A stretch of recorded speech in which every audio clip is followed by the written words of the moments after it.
कथा में एक बार महादेव और उनकी माता कैलाश पर्वत पर विराजमान थे। महादेव की माता उनके श्याम वर्ण को देखकर दुखी हो उठी और बोली, पुत्र तुम कितने काले हो गए हो। महादेव मुस्कुराकर बोले, माता मैं गोरा कैसे लगूं। फिर विनम्र स्वर में कहा, माता मुझे गोरा कर दीजिए। तब उनकी माता घने वन में गईं और वहां से चंदन की लकड़ियां लाकर उन्हें पीसकर महादेव के अंगों पर लगाने लगी। उसी समय माता पार्वती ने छिपकर यह दृश्य देखा और वे हंसने लगी। महादेव ने माता से कहा, माता मुझे वन की ओर जाना है, और वे घने जंगल की ओर चले गए। वन में उन्होंने देखा कि पार्वती अपनी सुंदरता के अभिमान में मग्न होकर हंस रही हैं और नृत्य कर रही हैं। महादेव उनके सामने जाकर खड़े हो गए और उनका नृत्य देखने लगे। नृत्य करते करते पार्वती उनसे टकरा गईं। महादेव क्रोधित होकर बोले, तुम अपनी सुंदरता के अभिमान में एक माता और उसके पुत्र का उपहास कर रही थीं। मैं तुम्हें कोयल बना दूंगा। वर्ष में केवल 2 मास ही तुम बोल सकोगी, शेष समय तुम्हारी वाणी मौन रहेगी। ये सुनते ही पार्वती कोयल बन गई और महादेव के चरणों में गिरकर प्रार्थना करने लगी, हे स्वामी मुझे क्षमा कर दीजिए, मैंने अभिमानवश अपराध किया है, मैं पुनः ऐसी भूल नहीं करूंगी। महादेव बोले, तुम्हें 10 वर्षों तक चंदन के उपवन में रहना होगा। उसके पश्चात मैं तुम्हारी परीक्षा लूंगा। यदि तुम सफल हुई तो तुम्हें अपने साथ ले जाऊंगा। इतना कहकर वे वहां से चले गए। पार्वती कोयल रूप में चंदन के वृक्षों पर भटकती रहीं। अनेक वर्ष बीत गए। 10 वर्ष भी पूर्ण हो गए। वे रोती हुई इधर उधर विचरती रहीं। तभी महादेव बाज का रूप धारण कर चंदन के वृक्ष पर आ बैठे और कोयल को भयभीत करने लगे। कोयल आंसू बहाते हुए उनके चरणों से लिपट गई। वह उड़कर 2 पुष्प लाई और उन्हें बाज के चरणों में अर्पित कर विलाप करने लगी। तब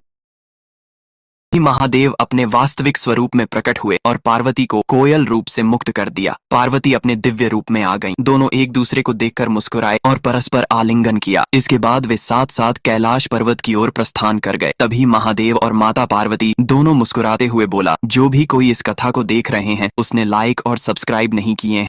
महादेव ने